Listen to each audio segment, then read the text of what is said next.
बजरंग सोनवणे यांनी अजित पवार गटाचा राजीनामा दिलेला आहे आणि आता ते शरद पवार गटात प्रवेश करणार आहेत। स्वतः बजरंग सोनवणे आता आपल्या सोबत आहेत। तुम्ही अजित पवार गटाचा राजीनामा दिलाय आणि आता नमस्कार थेट शरद पवार गटात प्रवेश करतायत काय? नमस्कार। मी आज राष्ट्रवादी काँग्रेस पक्षाचा प्राथमिक सदस्याचं एकमेव पद माझ्याकडे राष्ट्रवादीचं राहिलेलं होतं किंवा कुठलं लाभाचं पद असेल, राजकीय पद असेल तर ते तेवढं एक राहिलं होतं प्राथमिक सदस्यत्व।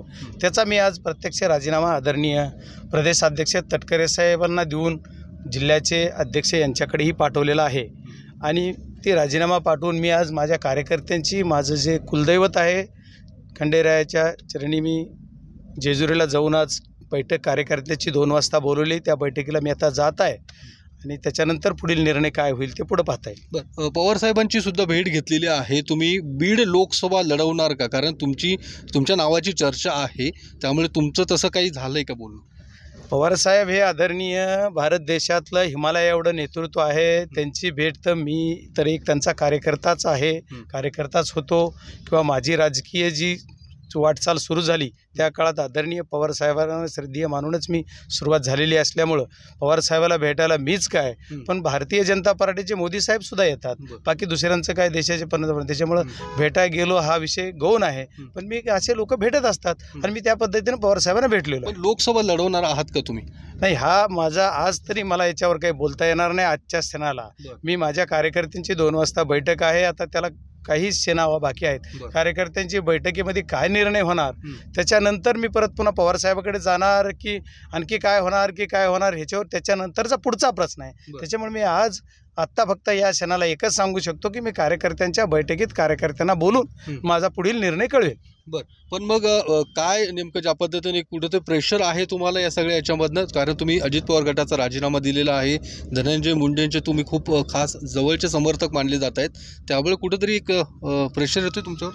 आदरणीय अजितदादांना मी गेली कित्येक वर्ष म्हणण्यापेक्षा जवळपास 25 वर्ष झालं मी त्यांच्या परिचयाचा आहे आणि त्यांचा लाडकाही कार्यकर्ता मी आजही आहे, कालही होतो आणि उद्याही राहील अशी अपेक्षा करतो।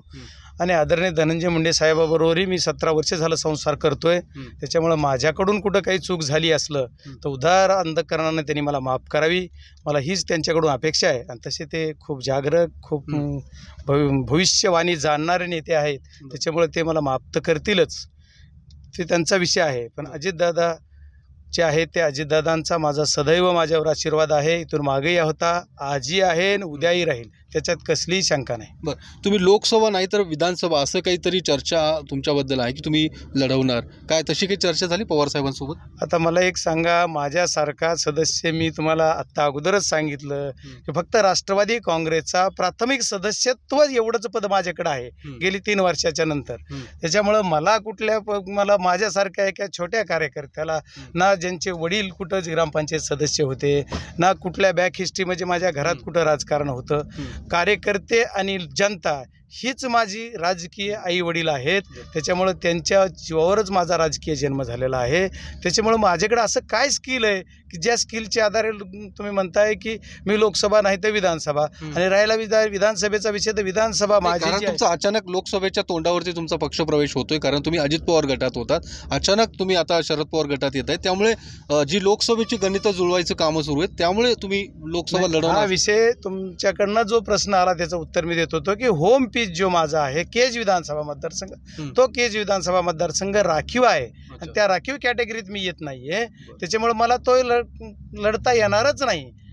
आणि त्याच्यानंतर दुसऱ्या मतदारसंघात कुठल्या लढाईसारखी माझी काही वारसपुत्र मी नाही आहे, माझे वडील कुठं आमदार होते, खासदार होते, त्यांच्या वारसानं मी किंवा कोण चुलते होते, आई होती, असं माझं काही नाही आहे। त्याच्यामुळे मला ती जर संधी कुणाला मिळत असली तर वारसपुत्रालाच तिकीट मिळतात, निवडून यायचं काही का असत नाही। किंवा राजकारणात, आपल्या सध्याच्या राजकारणात काही जरी बघितलं तरी त्या पद्धतीनं महाराष्ट्राचं राजकारण चाललेलं आहे। त्याच्यामुळे हा विषय मी कुठं लढणार हा विषय म्हणजे माझ्या दृष्टीनं तरी त्याला आज किंमत नाही आहे। पण या दृष्टीला की आपण म्हणतो की लोकसभेच्या याच्यावर, लोकसभेच्या तोंडावर म्हणून असं काही नाही आहे। एक दिवस कसं कुठंतरी 9 महिने 9 दिवस झाले की ती बाळ जन्मणारच, त्याच्यात म्हणजे आता त्याचे दिवस आज भरले असतील म्हणून तो आज दिवस उजळला, ह्याच्यात दुसरे काही कुठलंही आता योगायोग समजा हा, नाही तर असा ह्याला काही ठरवून केलेला विषय नाही आहे। धन्यवाद। कॅमेरामन सुशांत राऊतसह योगेश बोरसे, TV9 मराठी, पुणे।